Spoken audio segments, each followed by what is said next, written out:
Hey friends, I'm Heidi with Heavenly Minded Home. I am a Christian wife and mom of 4 amazing children.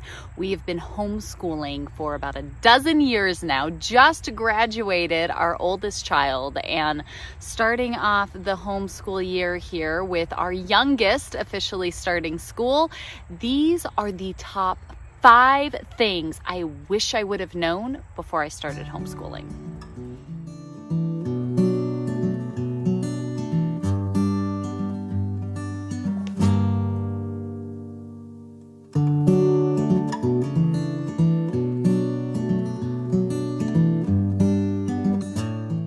Hey friends, and welcome to our channel. If you guys are new here, we are so glad that you have found us. I am Heidi, and this is Heavenly Minded Home, our little space here on the interwebs, and we love sharing about all things homey. So homemaking, homeschooling, home discipleship, homesteading, you name it, all to the glory of God with an eternal focus. That is what we love doing around here. And so last week we talked a lot about homemaking. You guys can go and check out our videos on our main page, as we have a video that comes out every single day this year. It's been so much fun. And this week we're really going to dial in on the topic of homeschooling. So be sure to subscribe and turn on those little bell notifications if you want to be sure to get these updates all throughout the week. We have a lot of fun stuff that I'm so excited to dig in with you guys about. Now, I like to keep it real, raw, honest, transparent. We have been sharing our homeschool journey here for over 5 years. And so there's no shortage of resources, blogs, information, whatever. But we also have some new things coming out that I cannot wait to share with you guys. So I know resources are a wonderful thing to collect, but before we get into more of that, let's talk about the top 5 things I wish I would have known before I started homeschooling. So I started homeschooling when our oldest was in the middle of 1st grade. We pulled him out of government school about halfway through well, not even technically halfway through the year, a little bit for them, but we pulled him out at the winter break, and he never went back. And we knew no one else that homeschooled. This is way before online resources are what they are today.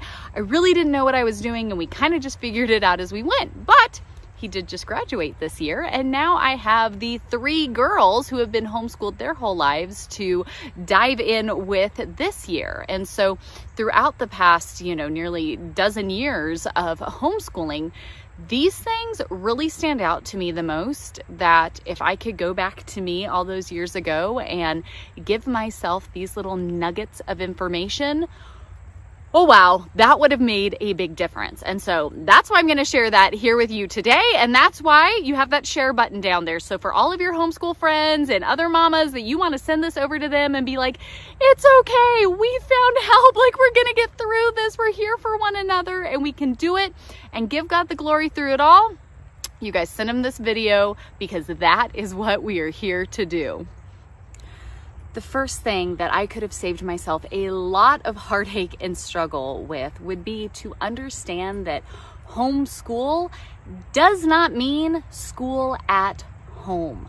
Now, maybe you grew up homeschooled, and so you have a lot more information than I did when I got started. I did not. I did government school nearly my entire life. I did Christian school, private school for a few years of my education. I thought when we started homeschooling that meant it needed to look like school at home. I thought it needed to be set times. We sit at the table, we have the books, we do the worksheets, I grade the things, we hit all the subjects, right? I had this image of my head of what homeschool looked like, and that's not it. And so maybe you've tried homeschool before, but really what you were doing was school at home. Maybe during the pandemic, you did some distance learning and you were like, oh my goodness, that is not at all like what I want to be doing. That was very frustrating. That is not homeschool. Do not let that idea of homeschool ruin it for you, because it does not have to be school at home. I actually do not know one single person that has implemented a school at home model and like that's what works for them. So you're not alone if you were like me and tried it out and went, wow, this is not working for me, for my child, for our family, for anyone involved. So homeschool does not have to look like school at home. They are not the same thing. That is not how it needs to be structured. And you don't have to try to fit that impossible mold that you might have pictured in your head. And so again, that's why we're going to be talking about this stuff all week long. And I'm going to show you what homeschool looks like for us. And you can go look at playlists on my channel that I've been showing you for the past 5 years what homeschool looks like for our family. Not in a way that you need to do it like us. No. A way in showing you that it can look like this. It can look different. It can change with your season of life. You do not have to take that school model that we probably all kind of have stuck in our heads and think that you need to replicate that at home in order for your homeschool to be successful. The second tip that I wish I could go back and tell younger me would be that deschooling is such an important and valuable tool to pull out as often as needed. So I've thought about doing a series on this because I think deschooling is so important. If you guys would like to see that, like this or leave me a comment, something, let me know and I'd be happy to do that. I love it when you guys kind of comment as we go and it's like we're chit-chatting together and we can always, share more about those things. But deschooling is the process I think that a lot of families find when they are first coming into homeschool and they're trying to create this whole school at home process and it's not going well. It's a little frustrating, but you can use it at any point. And really what deschooling is when you kind of strip away the formal teaching part of it and really allow a lot of healing and restoration to happen within the student and the teacher to find that love of learning. And that's so incredibly important. I know for us, we kind of dove in and I didn't know what I was doing and we had just had another baby and we were starting a business and we moved and all of this stuff was going on at the same time that we started homeschooling. Hindsight being 2020, probably not the smoothest transition period, but hey, God's got it and it all worked out for his glory. I thought we had to do all the things and I was trying to check off all the boxes and blah, blah, blah, blah, blah. And then we got so overwhelmed that I just couldn't do it anymore. We were moving, we were kind of homeless for a while. I mean, we were kind of all over the map and we entered into this phase of deschooling where I said, we're going to set all that stuff down. We're going to focus on our relationships and we're just going to start to love learning together. We're going to explore. We're going to do stuff. We're going to be active with one another. We're going to play a lot. We're going to do games and just activities together. And it was so amazing as we went through that process of deschooling to really find a love of learning. I will be honest and say that we have reiterated this process multiple times throughout our homeschool journey with all 4 of our children.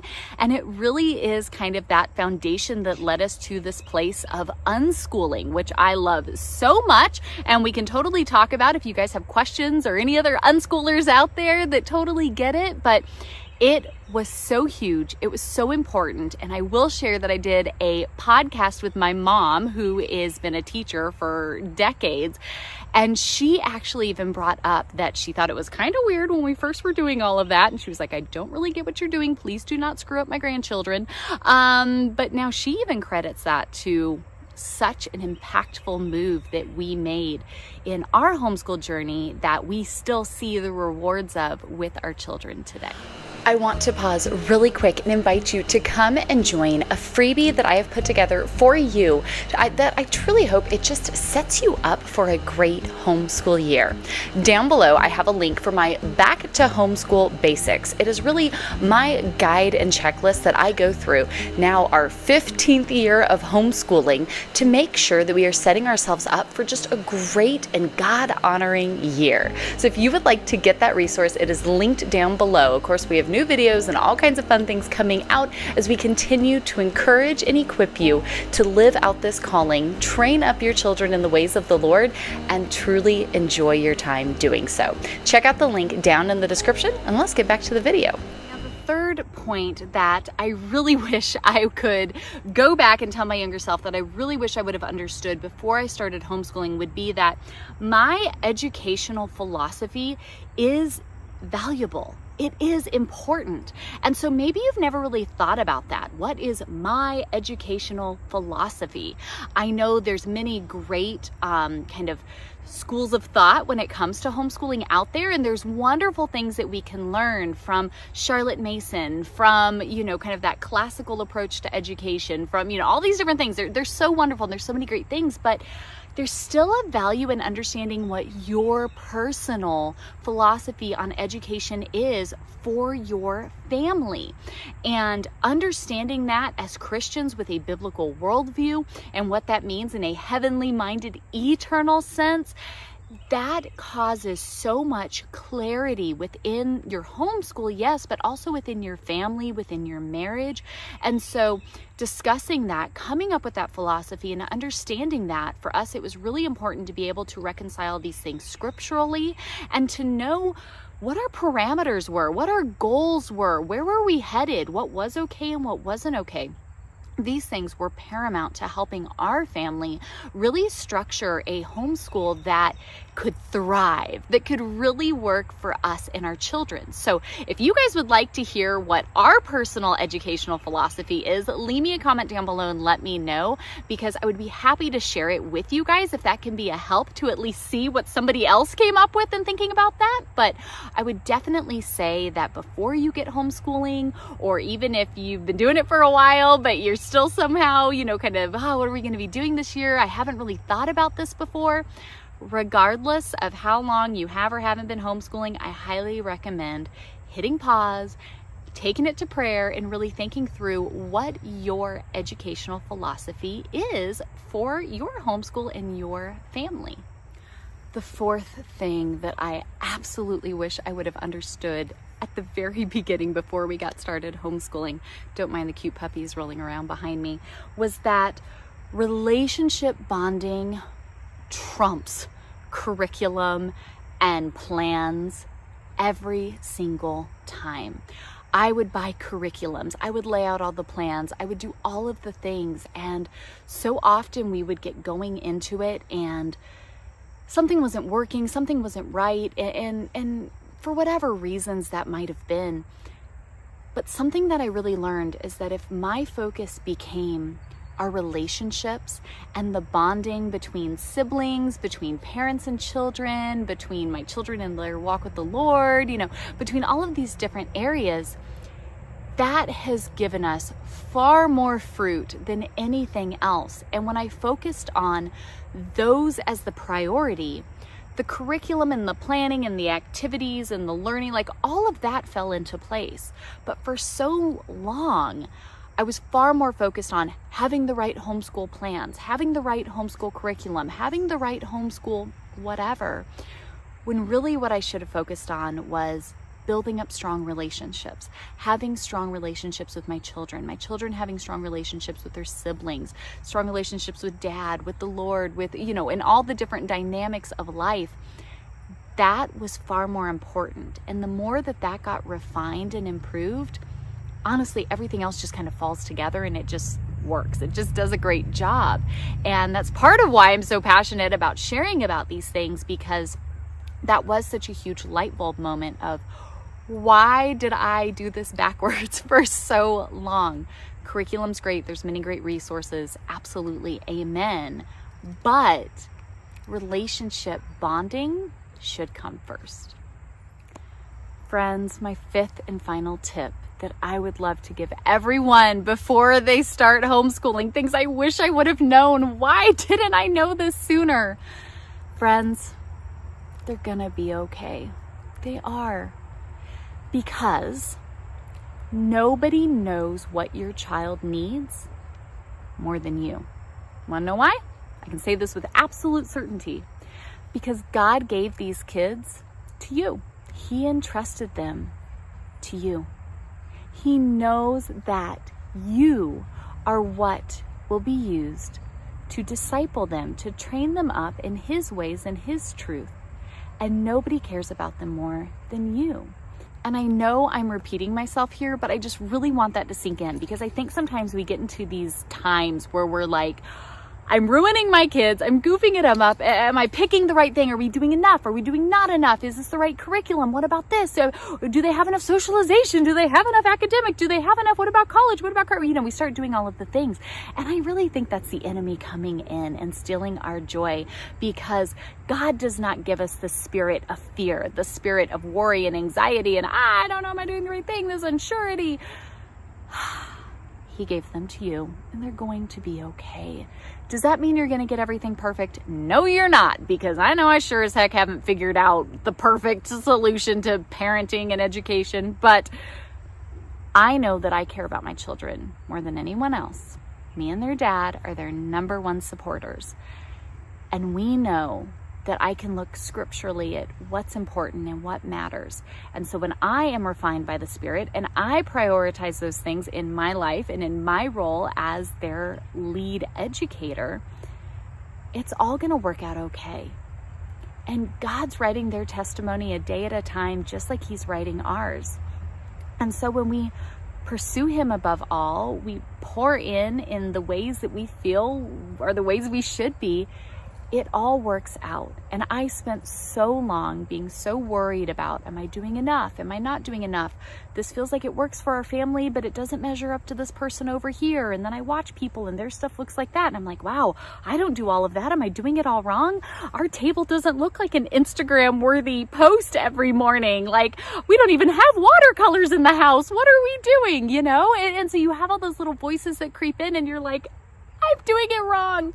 I don't have a dedicated homeschool room. I didn't spend thousands of dollars on curriculum. We don't have a fancy computer. All these things come in and it starts to eat at you. Am I doing it wrong? Does my kid know enough? Somebody just asked him a question and they didn't know the answer, and it's clearly because I'm failing them as a homeschool mom.